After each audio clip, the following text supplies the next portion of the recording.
After she divorced her poor husband and emptied their $100 million joint account to marry her wealthy lover, the world called it the smartest move of her life. Cameras flashed at their wedding, headlines praised her as the woman who upgraded, and the man she once vowed to love was left in silence, stripped of fortune, dignity, and trust. But when she walked into the company she believed her new husband owned, ready to flaunt her victory and secure her place beside power, the sight that awaited her froze her smile midair. Her ex-husband was there, calm, confident, and surrounded by people who now called him Sir. The same man she humiliated now held the very keys to her future. But how did the poor husband she discarded rise to control the empire she thought she'd stolen? What did he discover after she emptied their $100 million account? And what did he do next that crushed her world forever? It began not in boardrooms or courtrooms, but in the small, bright kitchen of a Chicago suburb on a quiet morning that smelled of toast and betrayal.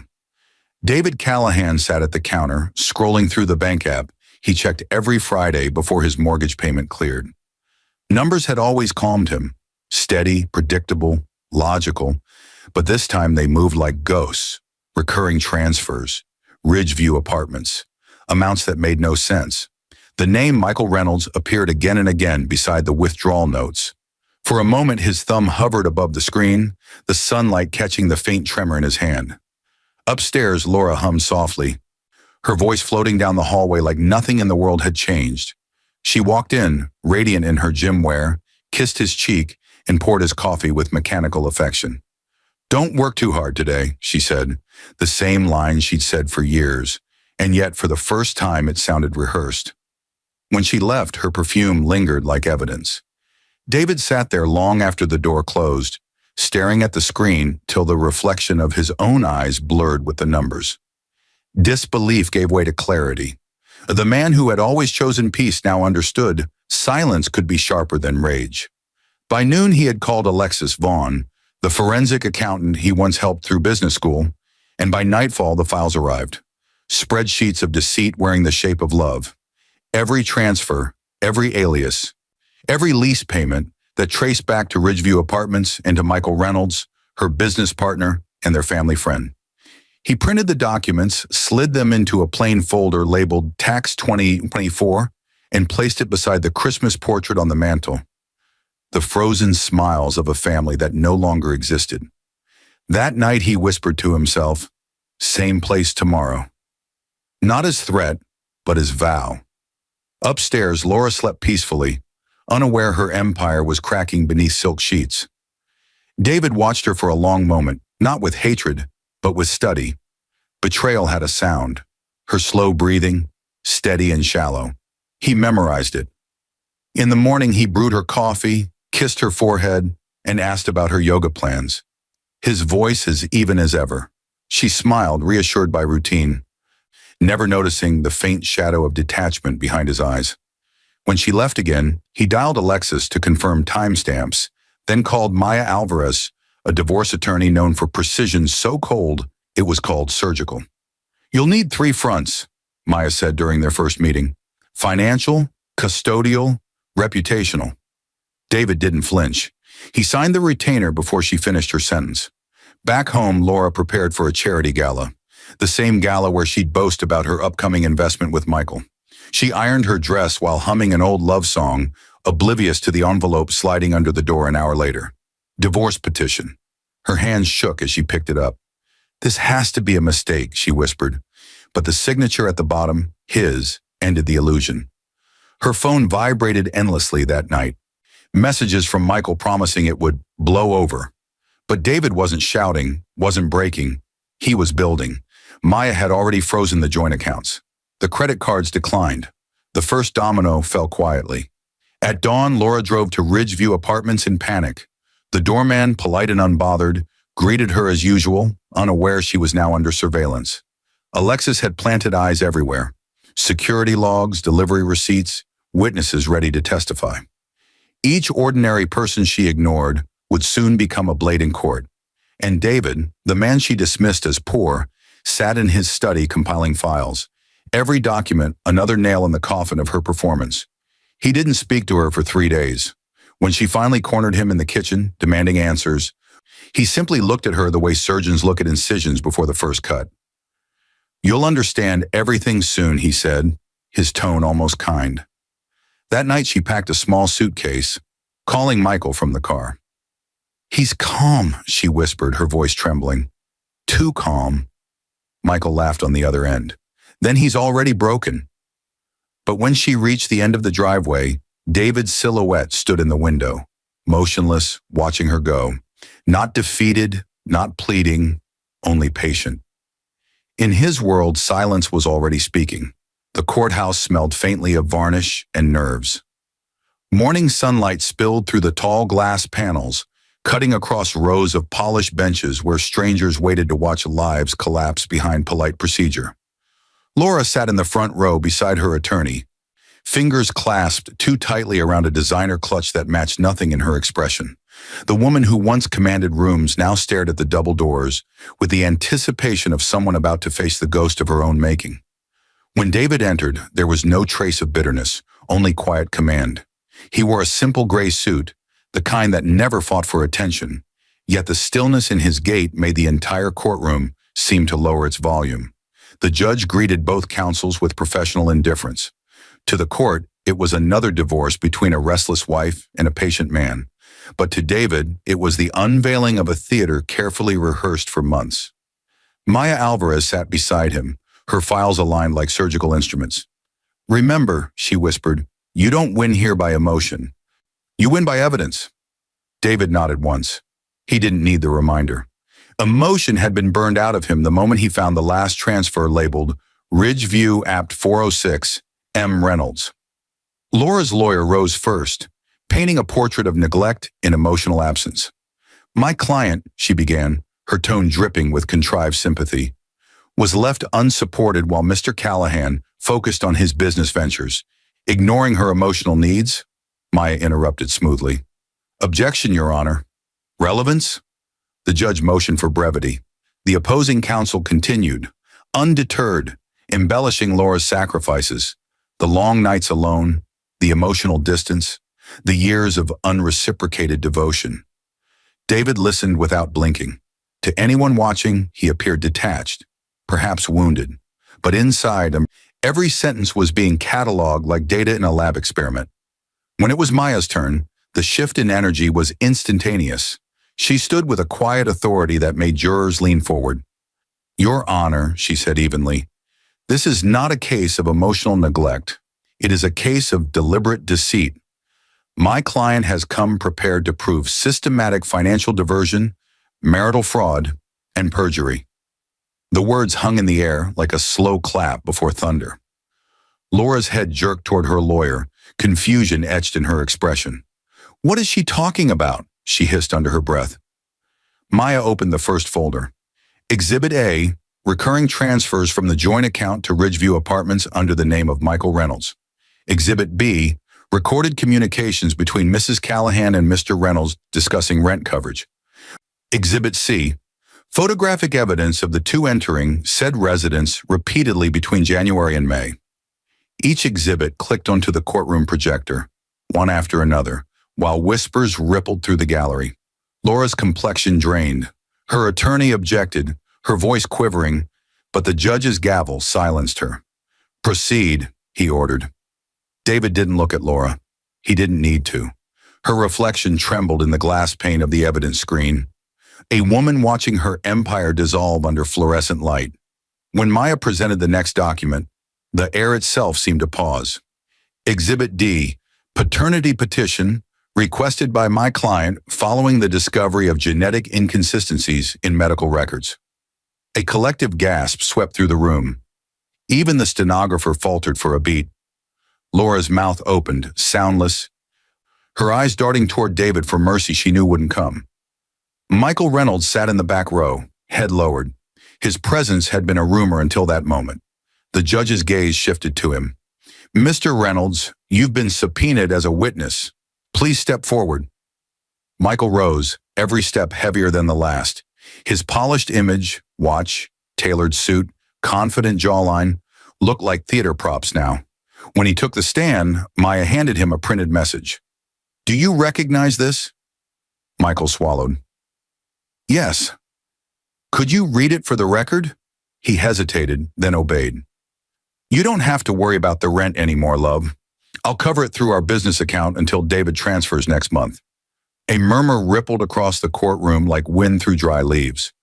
"Your Honor," Maya said, "this message was sent from Mrs. Callahan's personal phone to Mr. Reynolds's residence 2 days before the first joint withdrawal." Laura buried her face in her hands. The sound of her sobs broke the sterile order of the room, yet no one moved to comfort her. Even her lawyer's eyes softened only with resignation. When the judge called for recess, reporters outside surged forward, their cameras flashing through the glass doors. But David remained seated. He closed his notebook slowly, stood, and adjusted his cufflinks. Maya leaned in. "This will go national." He nodded. "That's not my concern." "Then what is?" "Precision," he replied. "Everything must end where it began." As he walked past Laura, she reached out impulsively. "David, please, don't do this.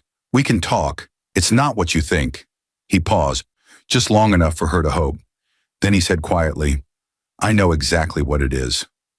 Outside, the rain began, a soft drizzle that darkened the courthouse steps and mirrored the flash of headlines already spreading online. Corporate betrayal scandal, $100 million missing from Callahan Holdings account. By the time David reached his car, the city had begun to buzz with his name. To some, he was the betrayed husband. To others, a symbol of quiet revenge. But to David, it was simply data aligning. Every humiliation, every whisper, every false word from Laura had formed a pattern, and patterns were solvable. That night, he sat in his study under the low hum of a desk lamp. The same folder labeled Tax 2024 lay open, now joined by new files, new evidence, new strategy. He wasn't chasing closure anymore. He was constructing consequence. He picked up his pen and wrote 3 words on the first blank page. Phase 2 begins. The courthouse echoes faded into memory, but silence followed David home like a companion that finally understood him. The city lights stretched against the window pane, blinking through rain-slick glass as he sat alone at the kitchen table, staring at the steam rising from untouched coffee. Every sound, the refrigerator hum, the ticking clock, felt magnified in the absence of Laura's voice. For the first time, that quiet didn't wound him. It steadied him. He opened the old leather notebook he'd once used to track investments, its pages lined with numbers from a life built on trust. Tonight, he began rewriting it, not in figures, but in phases. Phase 1, exposure, completed. Phase 2, isolation, in motion. Phase 3, reconstruction, pending. His handwriting was precise, deliberate. Vengeance, he told himself, was not fury, it was design. The living room still carried traces of her perfume on the curtains, her framed degree on the wall, the faint indentation on the couch where she used to curl up pretending to read. He walked through the room slowly, collecting what remained of her presence. Each object went into a cardboard box, not to discard, but to archive. Proof mattered, feelings did not. When dawn pressed against the skyline, he drove to the lakeside pier where he and Laura had taken anniversary photos years ago. The wooden boards were slick from rain. He stood there remembering the night they first talked about forever, her in a red scarf, laughing about how money just finds the people who believe in it. Back then, he'd believed in her. Now, belief had evolved into clarity. People didn't change, they revealed. Across town, Laura's lawyer was already fielding calls from journalists, her mother calling in hysterics, Michael avoiding every reporter camped outside his office. Their panic formed its own symphony, a noise David refused to conduct. He returned to his office at Callahan Holdings, a mid-tier logistics firm that until a week ago had survived quietly under the radar. Now investors were calling, eager to support the man whose name trended across finance networks as the husband who fought back with evidence. He hadn't spoken to the press, hadn't given a single interview, and yet the silence had made him louder than any statement could. "Sir," his assistant said, entering hesitantly, "we received an offer from Bennett Holdings. They want to acquire your patents outright." David looked up, interest flickering. Bennett Holdings, The name triggered an old memory. Noah Bennett, a quiet inventor he once helped fund years earlier. He made a note to call. The interconnectedness of fortune never surprised him anymore. Betrayal, after all, traveled in circles. That night, rain returned, heavier this time. David drove without purpose through the outskirts of the city until he reached the old warehouse he used as storage during his expansion years. The key still fit. Inside, dust shimmered under the headlights as he opened crates of forgotten prototypes. Tracking devices, logistics sensors, patents half-finished because Laura once convinced him they weren't profitable enough. He brushed dust off a metallic plate engraved with his initials. Callahan Systems. The site reignited something older than vengeance. Vision. Back at home, he drafted an email to Alexis Vaughn and Maya Alvarez. Subject line, formation proposal. The body contained a single sentence. It's time to build something that can't be taken. Attached was a file named Aurora Tech Blueprint. As the message sent, thunder rolled through the distance, and his phone buzzed with an unfamiliar number. He let it ring twice before answering. David Callahan. The voice on the line was steady, professional. Mr. Callahan, my name is Mason Everett. I represent Calitech Ventures. A mutual contact, Miss Vaughn, suggested we speak. The name stirred faint recollection. Calitech, a new tech investment firm making quiet moves in Chicago's finance sector. What's your interest? Resurrection, Mason replied simply. You've been humiliated publicly, but handled it like a strategist. We're acquiring companies that value precision over drama. I believe you fit the description. David's lips curved faintly. You believe correctly. They agreed to meet the next evening. After hanging up, he sat back, watching rain thread down the glass. For months, he'd been the betrayed man learning how to breathe again. Now, destiny seemed to be stitching him into a larger design. He thought of his father, a small-town accountant who used to say, when someone cheats you, son, don't burn the bridge. Own the river. At the time, it sounded poetic. Now it was tactical doctrine. Hours later, Laura sat in a hotel room across town, scrolling through news headlines that turned her name into scandal. Wife of betrayed investor accused of $100 million fraud. Her reflection stared back at her from the screen. Makeup smudged, eyes hollow. Michael paced behind her, muttering about frozen accounts and subpoena notices. You said he was harmless, he hissed. You said he wouldn't fight back. She turned toward him, panic sharpening her tone. He didn't fight back. That's the problem. He's planning something. I can feel it. Michael scoffed. You're imagining things. But even he didn't sound convinced. Back at the Callahan residence, the storm outside finally eased. David placed his notebook on the desk, opened to a new page, and drew 3 intersecting lines. Beside them, he wrote names. Mason Everett, Noah Bennett, Vanessa King. Threads waiting to connect. For the first time since the betrayal, he smiled, not in triumph, but in realization. Revenge wasn't about punishment anymore. It was about evolution. He wasn't the poor husband she left behind. He was the architect of something far larger than she or Michael could comprehend. When the clock struck midnight, the house was utterly silent. But within that stillness, something vast had begun to move. The lobby of the Langford Tower shimmered with steel and glass, the kind of place where ambition echoed louder than footsteps. David Callahan arrived 5 minutes early, not out of anxiety but precision. Mason Everett was already there, tall, composed, a man whose calm seemed carved from the same stone as David's own. His handshake was firm but unhurried, his eyes assessing without judgment. Mr. Callahan, Mason said, or should I say the man who taught Chicago that revenge can file taxes? David almost smiled. I prefer efficiency to drama. Good, Mason replied. Then we'll get along. They moved through the corridor into a conference room overlooking the river. Mason gestured toward the skyline, its reflection trembling on the water below. You see that? That's what betrayal looks like. Bright, expensive, and temporary. He slid a folder across the table. Calitech Ventures. We build companies out of ruins. I've been watching yours. David opened the file. Inside were projections, acquisition targets, and one name circled in red, Aurora Tech. You already knew, David murmured. Mason nodded. Alexis Vaughn briefed me. Your prototype patents are worth more than what you lost. We invest in intellect, not sympathy. I'm offering you partnership, equal shares. You provide technology, I provide capital, and together we rewrite the market that mocked you. David studied him. And what do you gain besides profit? Proof, Mason said quietly. I was left for dead once too. The admission hung between them like an invisible signature. They understood each other instantly. Two men reshaped by betrayal, turning heartbreak into architecture. By afternoon, the deal was sealed with nothing but a handshake and a mutual vow. No publicity, no ego, no noise, just execution. Within days, Aurora Tech began its resurrection under Calitech's umbrella.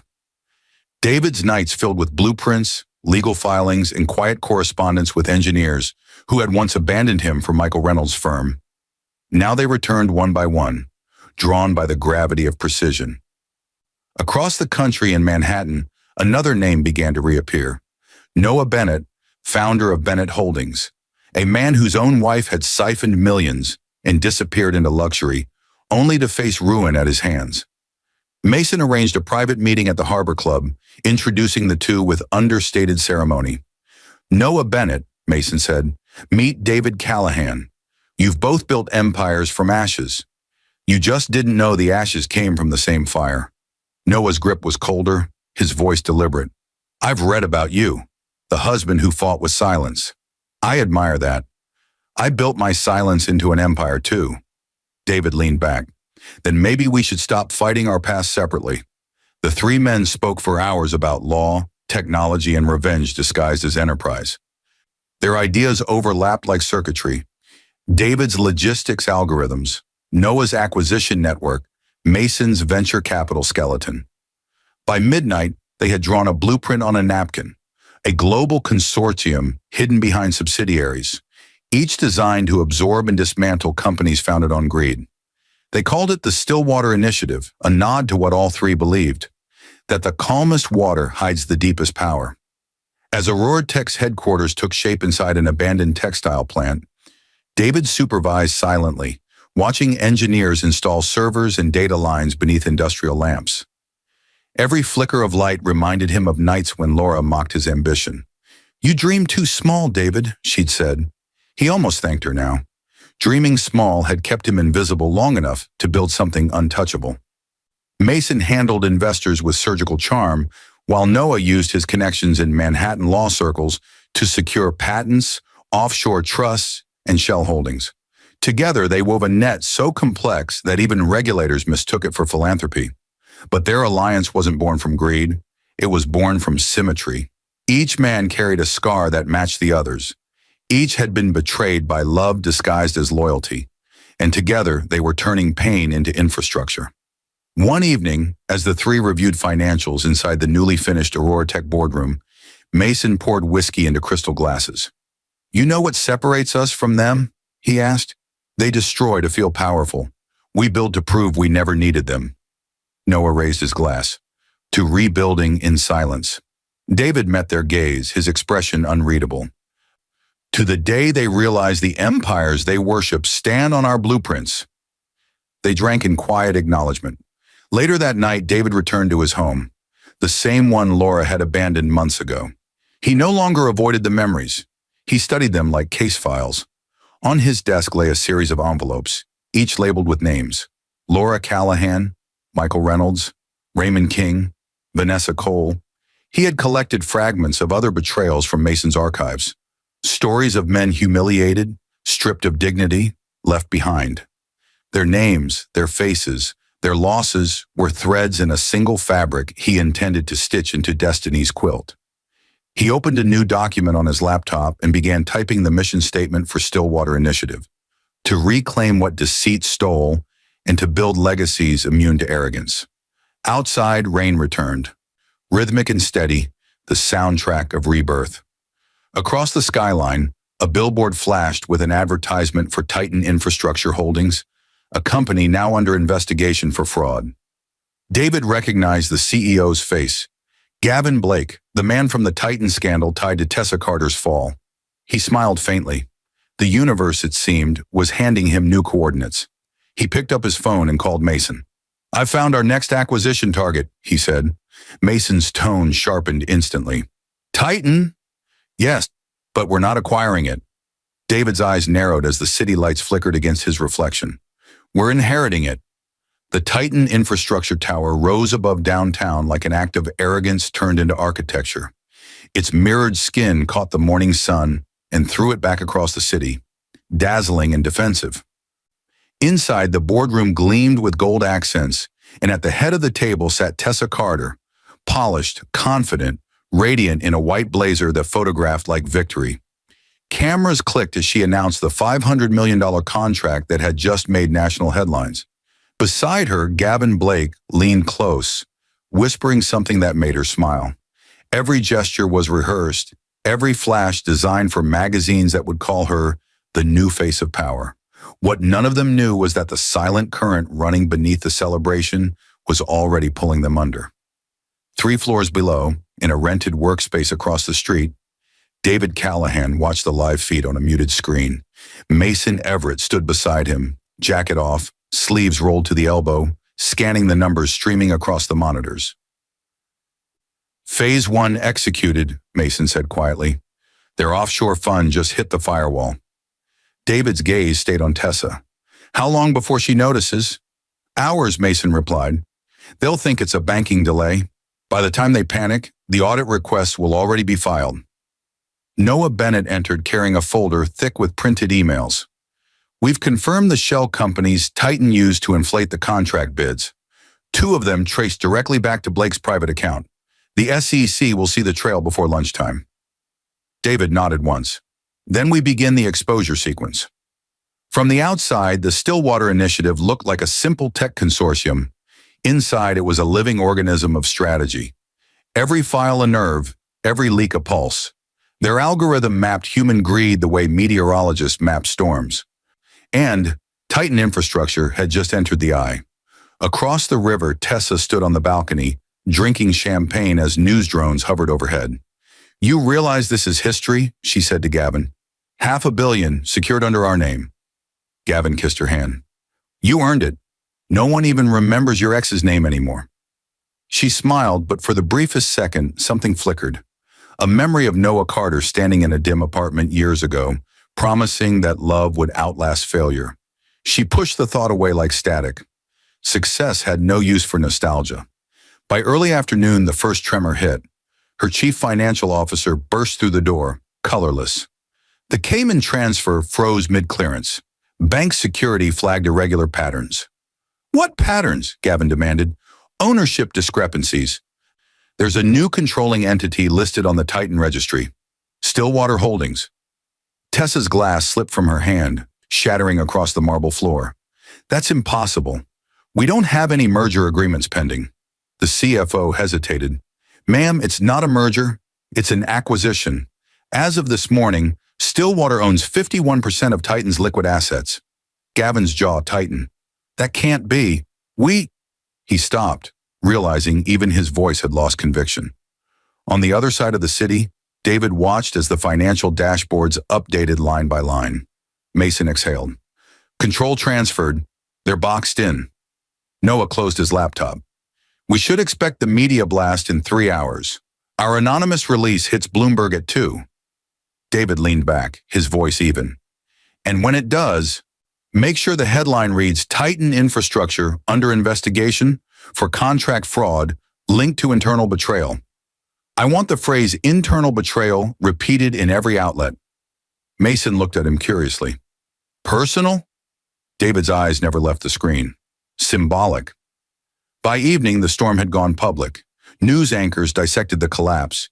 Investors fled, and the empire that had crowned Tessa Carter queen was suddenly toxic.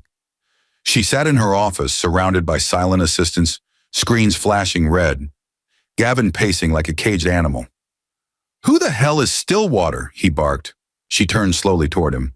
"I don't know, but whoever they are, they knew everything." Outside, reporters gathered, shouting her name through glass doors. She ignored them, opening her email only to find a single unread message. No subject line. No sender name. Just 3 words glowing on the screen. Dreams have ledgers. Attached was a scanned document, her original company registration, bearing Noah Carter's name in faded ink beside hers. Her breath caught. The realization hit like ice. She had never removed him legally. Every profit, every fraud, every signature tied her success back to the man she'd discarded. Gavin snatched the paper from her. "What is this?" she whispered. "The beginning of the end." At that exact moment, Mason's phone buzzed in the Stillwater office. He put it on speaker. The caller ID showed Tessa Carter. David said, "Answer it." Her voice came through sharp, panicked. "Who are you? What do you want?" Mason kept his tone neutral. "Justice has a strange way of collecting interest. You don't understand. Gavin handled the accounts, not me." "I didn't know." David cut in softly. "You always knew." The line went dead. For a long moment, none of them spoke. Then Noah said, "That's 1 empire down, 4 to go." Mason poured them each a measure of whiskey. "To the architecture of consequence." David touched the glass to his lips but didn't drink. His mind had already moved ahead, to a name Mason had mentioned in passing, Vanessa King, another betrayer orbiting their growing constellation. The map of revenge was expanding, and each new downfall made their silence louder. Across the skyline, the Titan infrastructure sign flickered, 1 bulb at a time, until the name dissolved into darkness. Cameras caught the blackout, broadcasting it live as a symbol of collapse. In the shadows below, Tessa stood at the window, staring at her reflection in the glass. A woman wrapped in diamonds and ruin, watching the light go out on everything she thought she controlled. Somewhere in that reflection, she could almost see him. The quiet man who never raised his voice yet had turned her triumph into silence. And for the first time, she understood what power really sounded like. It didn't roar. It whispered, "Perfect." The jet touched down on the wet tarmac of Heathrow just past dawn, its engines fading into the hum of a city that mistook exhaustion for progress. David Callahan stepped into the gray London morning, wearing a charcoal coat, his expression as unreadable as the clouds above him. Mason Everett waited near the gate, phone pressed to his ear, speaking in that controlled murmur that always sounded like strategy disguised as courtesy. "They confirmed the transfer," Mason said once they were in the car. "Stillwater Europe is live. Vanessa King's ex-husband meets us at 9. David looked out the window at the rain streaking across the glass. "Gregory Cole, the man who disappeared after his wife traded him for Raymond King." "The same," Mason replied, "but he's not the failure the tabloids wrote about. His uncle left him a fortune. He's been waiting for a reason to use it." The car slid through the narrow streets of Mayfair until it stopped outside an old private club that smelled faintly of mahogany and money. Inside, Gregory Cole waited by the fireplace, the embers casting soft gold across a face weathered more by disappointment than age. He stood when they entered. "Mr. Callahan," he said, extending a hand. "I've heard what you did to Titan." David shook it firmly. "Then you know this isn't charity." Gregory gave a thin smile. "Good. I'm done with sympathy. I'm here for precision." They sat around a low table as rain tapped steadily against the windows. Mason opened a leather folio thick with documents, acquisition maps, shell companies, discrete bank routes. "Vanessa King runs the King Imports Consortium through a network of dummy suppliers," Mason explained. "She's using them to launder Raymond's shipping revenue into personal accounts. Our aim isn't exposure. It's transfer. We take the arteries before they notice the heart is gone." Gregory listened, eyes narrowing. "You mean to own them without firing a shot?" David's tone was even. "Exactly. Revenge that looks like accounting." By noon, the plan was set. A quiet purchase of a dormant branch under the King Imports umbrella, an entity registered decades earlier and forgotten in the paperwork. Through that single acquisition, Stillwater Europe would gain legal access to every ledger Vanessa used to funnel her fortune. David signed the authorization, sealing Gregory's entry into the alliance. Later, as they walked through the drizzle toward the car, Mason said, "He reminds me of you before Chicago burned." David's gaze stayed on the slick pavement. "Then maybe he deserves the same rebirth." Across town, Vanessa King floated through the marble lobby of the Royal Exchange Hotel, arm looped through Raymond's, laughter bright enough to draw attention from every corner. She believed herself untouchable. Lagos behind her, wealth beneath her heels, a new surname that glittered on business magazines. What she didn't know was that the very company funding her wardrobe no longer belonged to her. That evening, while she toasted investors under chandeliers, Gregory sat in a darkened office one floor below, watching the corporate dashboard update in real time. Each share transfer blinked across the screen like quiet thunder. When the last confirmation appeared, he whispered, "Welcome home." Mason called from Chicago an hour later. "Transfer complete. Stillwater now holds majority control of King Imports." David listened to the rain against his window as the news settled. "Send the press a tip tomorrow, anonymous." Headline should read, "The Silent King Returns." Make sure her name sits beside it. He could almost see Vanessa's reaction. The perfect smile cracking, the realization spreading.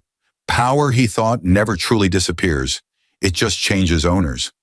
In London, the revelation detonated quietly but thoroughly. By sunrise, the business pages buzzed with confusion. Mystery buyout topples King Empire. At breakfast, Vanessa's phone vibrated nonstop. "Who authorized this?" she shouted. Raymond scrolled through the filings, face pale. "It's legitimate. Every document stamped, every signature notarized. Someone beat us with our own paperwork." She threw the phone, glass shattering against the floor. "Find out who." Raymond's voice dropped to a whisper. "The registration agent says the buyer is a trust, Stillwater Europe." Her blood went cold. The same name from the Titan collapse, the same silence before destruction. For the first time in years, fear replaced arrogance. Meanwhile, in a quiet cafe near Hyde Park, Gregory met David for one final exchange. The rain had stopped. The air smelled of stone and renewal. "She called me this morning," Gregory said, sliding his phone across the table. On the screen glowed a message from Vanessa. "You win. Just tell me why." David studied the words for a long moment before replying, "Because she never learned that silence is not weakness. It's planning." Gregory nodded slowly, as if the truth were both bitter and liberating. "What happens to her now?" "Nothing," David said. "That's the point. She lives watching what she lost." They rose from the table, two men bound not by hatred but understanding. Revenge in Stillwater's design was never the final act. It was infrastructure for something larger. As they stepped outside, the clouds parted briefly, a thin strip of sunlight cutting through the gray. Back in Chicago, Mason reviewed the updated network map glowing on the wall. Aurora Tech, Calitech, Bennett Holdings, King Imports, Titan Infrastructure, all connected through invisible threads, forming the skeleton of an empire no one could see, but everyone already felt. He stared at the lines converging at one point. Stillwater Initiative, Central Node, D. Callahan. He smiled faintly, whispering to himself, "Empires don't rise, they resurface." And across the Atlantic, as the London skyline glimmered through the retreating clouds, David Callahan boarded his plane back to Chicago. Carrying nothing but a notebook and the quiet certainty that the storm he'd started was no longer revenge, it was evolution. The Whitmore residence sat on the northern edge of Manhattan like a monument to perfection. White columns, trimmed hedges, and chandeliers bright enough to make every secret look respectable. Inside, laughter rose from the dining room, where Eleanor Whitmore, draped in emerald satin, presided at the head of the table. Around her sat her parents, her two siblings, and her husband, Daniel Whitmore, the man she once promised to love through all things. Tonight she laughed louder than anyone, the kind of laugh that filled silence with performance. Daniel sat quietly at her side, his suit impeccable, but his expression distant. The conversation danced around real estate, politics, and Eleanor's recent invitation to join the Whitmore Foundation board, a role she secured by convincing everyone she had outgrown her underachieving husband. "So, Daniel," her father said with polite condescension, carving his steak, "still working that automotive consulting business of yours?" "Yes, sir," Daniel replied evenly, "expanding into EV logistics this quarter." Eleanor's mother smiled thinly. "Oh, how modern." Eleanor reached for her wine, her voice dripping with false sympathy. "He's doing his best. But you know how startups are. Lots of dreams, little profit." The table chuckled. Daniel's hand tightened around his fork, but his eyes remained calm. He'd heard worse. Years ago, he might have argued, tried to prove himself. Now he simply observed. He had learned that silence unsettled arrogance faster than anger.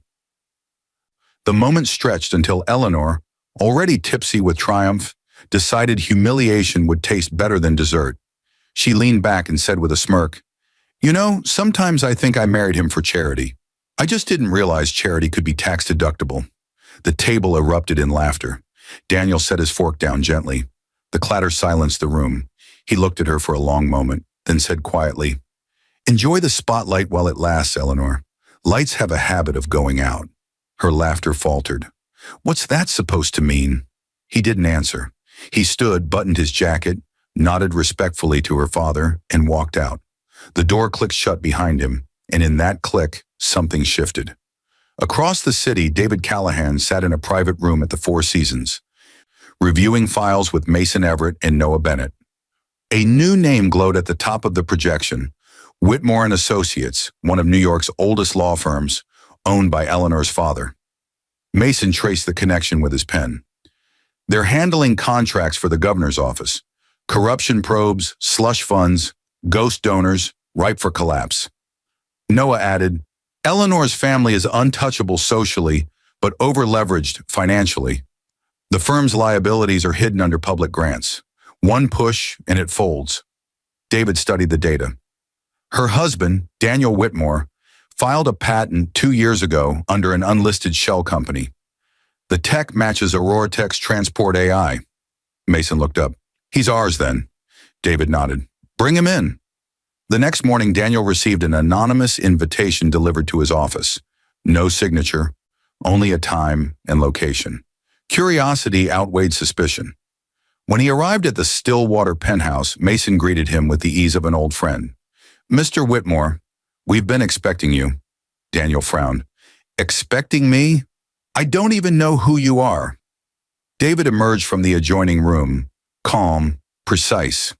"You will. You're sitting on technology that can revolutionize autonomous freight.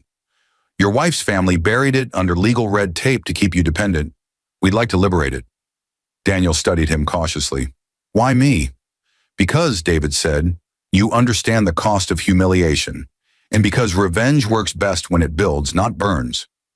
They spoke for hours. By the end, Daniel had signed a partnership agreement, transferring his patent into Stillwater Holdings in exchange for equity and control. For the first time in years, he felt something he hadn't felt since before Eleanor's scorn. Purpose. That evening, Eleanor attended another charity gala, dazzling cameras in a gown that sparkled under the chandeliers. She had no idea her father's firm had just lost its largest client. Whitmore and Associates contracts quietly rerouted to Stillwater's legal wing. By midnight, regulators were already combing through her family's accounts, tipped off by anonymous filings. 3 days later, Daniel returned home. The house was quiet, the dining table still set for the dinner that had turned into his awakening. Eleanor waited in the living room, eyes swollen from crying. "Daniel, I didn't mean what I said. I was drunk. It was stupid." He set a folder on the table. "This is your father's firm's debt portfolio. You might want to read it before the media does." Her hand trembled as she flipped through the pages. Each document stamped confidential. Stillwater Holdings. "Who gave you this?" she whispered. He looked at her, not unkindly. "A man who understands silence?" She sank onto the couch, disbelief settling like fog. "You ruined my family." "No," Daniel said softly. "Your arrogance did. I just gave it an audience." The next morning, headlines roared across financial networks. Whitmore and Associates faces federal audit amid contract scandal. Eleanor's name trended beside it, her face on every newsfeed. In Stillwater's boardroom, Mason poured coffee as David read the news without reaction. "You think she'll recover?" Mason asked. David closed the laptop. "They always recover until they look up and realize the air they're breathing belongs to us." Noah smirked. "And her husband?" David glanced toward the skyline. He's not one of them anymore. He's one of us. Outside, snow began to fall, quiet, deliberate, covering the city in a white stillness that felt almost merciful. But within that calm, Stillwater's web expanded again, threads reaching into law, politics, technology, and finance. By evening, Eleanor stood at her penthouse window, staring down at the city lights that once made her feel invincible. She could almost hear Daniel's words echoing back to her. Lights have a habit of going out, and somewhere beneath those same lights, David Callahan closed his notebook and wrote a single new phrase beneath the Stillwater mission statement. Phase 4. Inheritance. Winter had turned the city into a mirror of silver and silence. Snow whispered down over Chicago's skyline, dusting the black glass towers where Stillwater now pulsed like a hidden heart beneath the corporate bloodstream of America. Inside the Aurora Tech headquarters, Stillwater's concealed command center, David Callahan stood before a panoramic window.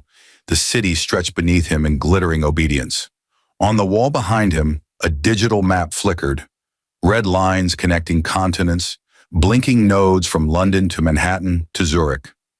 Every name on that map once represented humiliation. Now they represented control. Titan Infrastructure, King Imports, Whitmore and Associates, each absorbed, stabilized, rebranded under the Stillwater Initiative. Mason Everett entered quietly, carrying a slim folder. "It's done," he said. "Our European branches are officially consolidated. Stillwater Holdings is now the largest private equity network on record, untouchable and untraceable." David turned, expression unreadable. "And the inheritance files?" Mason handed him the folder. Inside lay documents stamped Grant Global Estate Trust, a name that had circulated in elite financial circles for decades, a family fortune believed to have vanished after a legal collapse in 1987. Noah Bennett walked in moments later, snow still clinging to his coat. "You'll want to see this," he said, sliding a hard drive onto the table.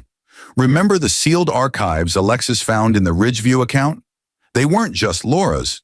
They were tied to the Grant estate." David's brow furrowed. "Grant, as in Carter Grant, the one behind Titan's early funding?" Noah nodded. "The same. His holdings were hidden through blind trusts. Someone froze them 30 years ago under a clause that required a trigger event to reopen distribution. Guess who's named executor now?" Mason smiled thinly. "You." David studied the papers. His name, David R. Callahan, appeared beneath the legal clause. In the event of moral breach by successors, control reverts to the silent partner. His pulse steadied. He remembered signing a non-disclosure decades earlier while interning at Carter Grant's firm, his first job out of business school. Back then, it was paperwork. Now, it was destiny. Mason said quietly, "Phase 4 was never about ownership. It's about succession." David looked up. "We're not destroying legacies anymore. We're inheriting them." Noah poured 3 glasses of whiskey. "To inheritance," he said. David didn't drink. He stared at the city, his voice lower than the hum of the room. "No, to resurrection." Across the ocean in London, Vanessa King sat before her television, watching the news break. "Stillwater Initiative acquires remaining assets of Grant Holdings." The ticker scrolled beneath her frozen expression. Every company that once humiliated her, linked under a single parent firm. Her phone buzzed with messages from old acquaintances, now begging for introductions to Stillwater. She turned it off, realizing the name David Callahan had appeared in every headline since the Titan collapse. In Manhattan, Eleanor Whitmore's father stood before the remnants of his firm as federal auditors tore through decades of contracts. "It's impossible," he muttered. "No one consolidates this fast." His associate replied grimly, "They didn't consolidate. They inherited." Meanwhile in Chicago, Laura Callahan, the woman who started it all, watched the same broadcast from a small apartment she could barely afford. Her once glamorous life had reduced to quiet survival. The reporter's voice droned. "Stillwater Holdings now controls a $1 trillion portfolio across finance, law, and technology. Its founder, David Callahan, remains publicly silent." Her hand trembled around the remote. "David," she whispered, "what have you become?" At that moment, in the Stillwater boardroom, Mason turned to David. You've done it. You've built an empire from betrayal. David shook his head slowly. No, Mason. I just revealed the pattern. Betrayal was the blueprint. People think wealth is about numbers, but it's about symmetry. Every act of deceit leaves a footprint. I just followed where they walked. Noah leaned forward. So what now? What's phase 5? David's eyes lingered on the frozen skyline, where the sun began to bleed faint gold across the snow. We turned Stillwater into what it was always meant to be, a system that outlives all of us. The first decentralized corporate network run by moral code, not greed, a global algorithm for consequence. Mason frowned slightly. You're talking about replacing men with metrics. David's voice softened. No, I'm talking about teaching men to fear silence again. He pressed a button on the console, and the screen filled with a list of names. Investors, politicians, CEOs, all linked by a quiet symbol, a silver ripple on a black background. Stillwater isn't revenge anymore, he said. It's a mirror. Outside, the first snow began to melt, running in thin rivulets down the tower windows like the city itself was shedding something old. That night, alone in his office, David opened his notebook for the last time. The pages chronicled everything, from Laura's betrayal to the courtroom humiliation, the rise of Mason and Noah, the fall of Tessa, Vanessa, and Eleanor. At the bottom of the final page, he wrote, "Silence builds what noise destroys." He closed the book, set it inside a drawer, and turned off the light. Across continents, servers hummed to life as Stillwater systems began integrating, the culmination of every phase. Thousands of smaller companies woke under its control, millions of lives dependent on its unseen hand. At midnight, the city's power grid flickered. Every tower in the skyline went dark except one, Aurora Tech's. Its logo glowed silver against the night, a single ripple expanding outward, the signal of completion. Far below in the streets, Laura looked up at that glowing symbol, the emblem of the man she'd once called ordinary, and whispered through tears, "You won." But high above her, David Callahan didn't hear victory in the silence. He heard balance. He wasn't a man avenged. He was the equation fulfilled. And somewhere, deep inside Stillwater's system, a new file initialized on its own. Title, Phase 5, Redemption. The morning after the integration, Chicago awoke to a new world order, one so quietly executed that most of its citizens had no idea they now lived under Stillwater's invisible architecture. Banks ran smoother, logistics networks synchronized perfectly, and stock markets stabilized overnight. Journalists called it the calm revolution. Analysts praised Callahan efficiency, the algorithmic system now steering the global economy. But for David Callahan, peace did not sound like triumph. It sounded like static. He sat alone in his glass office as dawn bled across the skyline, the city glowing beneath his creation. For years, he'd dreamed of this moment, the silence after victory, the world finally bending toward balance.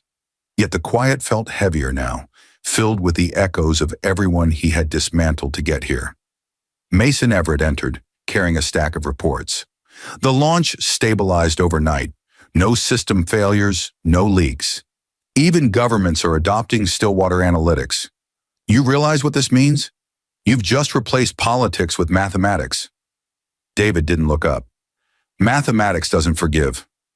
It only balances. Mason frowned. You're not satisfied. I didn't build this to be satisfied, David said softly. I built it to understand what betrayal really teaches. Now I'm not sure I want the answer. Across the room, Noah Bennett leaned against the window, watching the sunrise reflect off the river. Answers don't matter anymore, he said. Only control. David turned to face him. Control is what started all of this. Everyone who fell, Laura, Tessa, Vanessa, Eleanor, they all thought control meant survival, but it only delayed consequence. We're no different if Stillwater forgets why it exists. Noah crossed his arms. And what exactly does it exist for? David's voice lowered. To make sure no one ever feels the kind of helplessness we felt. Not through rage, through order. A long silence stretched between them. Mason finally said, "There's something you need to see." He placed a tablet on the table and tapped a screen. The feed switched to a live press conference in New York. Eleanor Whitmore, dressed in black, addressing cameras with poise that only desperation could buy. We have uncovered documents proving that Stillwater Holdings has consolidated assets using forged authorization, she said, her voice trembling just enough to sound sincere. David Callahan built his empire on manipulation, not justice, and now the truth must come to light. Mason killed the feed. She's rallying the ones you destroyed. Tessa, Vanessa, even Laura. They're forming a coalition. Noah scoffed. Desperate women screaming for relevance. David shook his head. No, they're intelligent, wounded, and wounds unite faster than logic. This is how revolutions start. For the first time since Stillwater's birth, uncertainty crept into the room. The men who had mastered consequence were now facing it. That night, David left the tower for the first time in months. He drove without destination, the streets quiet beneath the snow. His car stopped near the pier, the same one where he had first realized Laura's betrayal years ago. The same water now reflected the lights of his empire, as if mocking the man who once stared into it, searching for answers. He stepped out into the cold wind. The lake stretched endlessly before him, vast and indifferent. He remembered his father's voice. Own the river. But standing there, he finally understood the rest of that lesson. The river owns no one. His phone buzzed. A message. No name, no number. Just 3 words. You lost balance. Attached was a video file. He played it. The footage was grainy, clearly taken from a phone. It showed a conference room filled with reporters. Laura Callahan stood at the podium. Her voice trembled, but her eyes burned with resolve.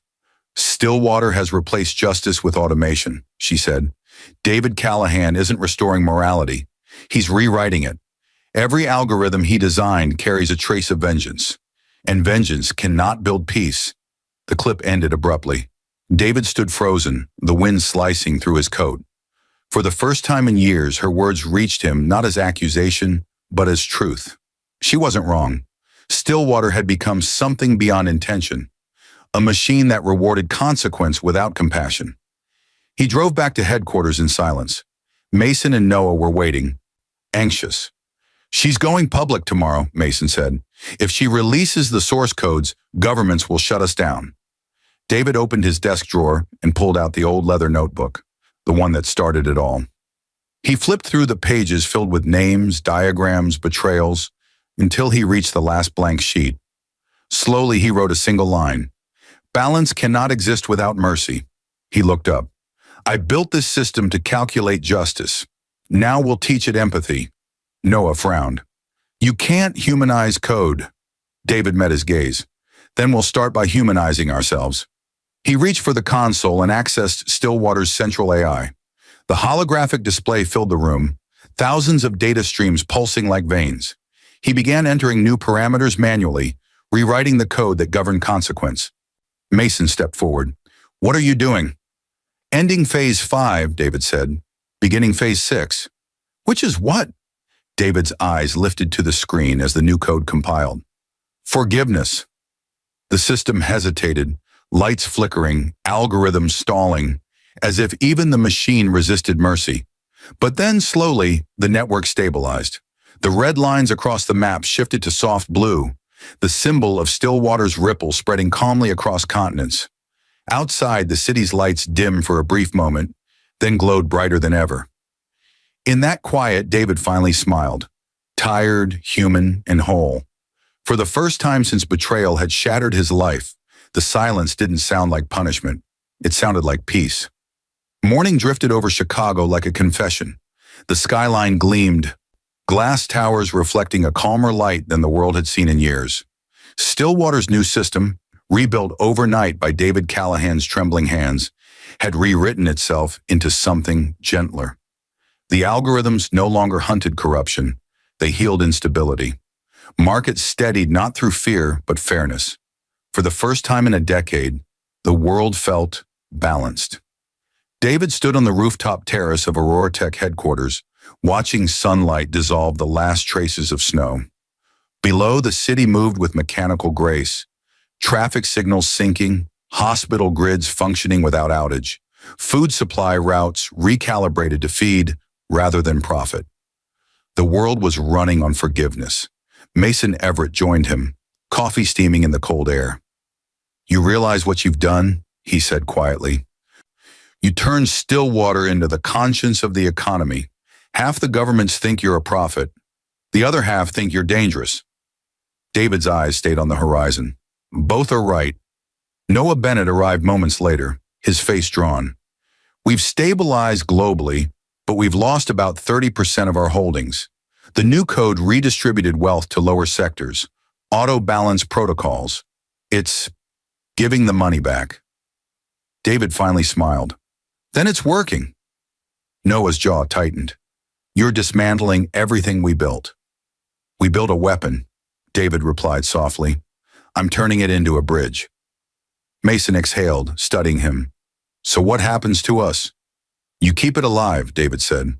"Without ego. Without me." The two men exchanged a glance. Confusion. Protest. But David's expression ended discussion. He had decided. That afternoon, the board convened for an emergency meeting. Screens lined the walls, each displaying a live feed from Stillwater divisions across continents. David entered without ceremony. Executives rose, expecting orders. Instead, he placed his leather notebook on the table. "This," he said, tapping it once, "is the record of everything Stillwater has done, good and bad. Every deal, every downfall, every decision made in silence. I'm releasing it to the public." Gasps rippled through the room. Mason leaned forward. "David, that will destroy your reputation." "It will free it," he said simply. "Truth doesn't destroy what's real." He walked to the console and uploaded the entire archive to the open net. A progress bar crawled across the screen. 100%. Done. In seconds, billions of people gained access to Stillwater's hidden history, the betrayals avenged, the fortunes reclaimed, the humiliations avenged by patience instead of rage. It was both a confession and a manual. Reporters flooded the streets. The story dominated every network. Stillwater Files, the silence that rebuilt the world. Some called him a saint, others a tyrant seeking absolution. David watched from his office, unmoved. He had learned that legacy was never about being understood, only about being complete. Night fell. He dismissed security and stood alone. Lights dimmed, the hum of servers whispering like old ghosts. From the darkness came a familiar voice. "You always did love dramatics." Laura stood in the doorway, older, quieter, but her eyes still carried the same storm that once shattered him. She stepped forward, hesitant. "The world's calling you a savior." He smiled faintly. "They always do before they rewrite the story." She studied him, searching for the man she'd once betrayed. "I watched your interview. You talked about mercy. It took losing everything to understand it." She lowered her gaze. "You could have ruined me completely. You didn't. Why?" David walked closer until their reflections merged in the window glass. Two ghosts bound by consequence. "Because punishment doesn't heal," he said. "It only echoes. I wanted the echo to stop." Tears shimmered in her eyes. "You changed the world, David, but what about you?" He looked past her to the city beyond. "I just balanced my side of the equation." They stood in silence. Outside, snow began again, gentle and forgiving. When Laura finally left, she turned once at the door. "You were right," she whispered. "Silence was louder than hate." He watched her disappear down the hallway, and for the first time since their marriage collapsed, the ache inside him felt clean. Later that night, David walked through the empty corridors of Stillwater, past the humming servers and glowing maps. He paused before the master terminal, where one final prompt blinked. "Archive user, Callahan. Terminate session?" He typed, "Yes." The screens flickered, then dimmed. Stillwater would continue under global stewardship, coded to evolve without him. Humanity would no longer need its silent architect. He stepped out onto the balcony as dawn broke again, the wind sharp, the sky pale gold. From here, the city looked reborn, chaotic, human, alive. Below, people hurried to work, unaware of how close their world had come to being ruled by vengeance instead of mercy. David drew a breath that felt like release. He reached into his coat pocket, pulled out his old wedding ring, and held it against the sunrise. The light caught it, flaring once before he let it fall into the wind. It vanished before it hit the street. He turned toward the door but stopped, whispering to no one. Silence kept me alive. Forgiveness made me human. Behind him, the Stillwater emblem shimmered on the tower. No longer a silver ripple, but a faint blue pulse, steady as a heartbeat.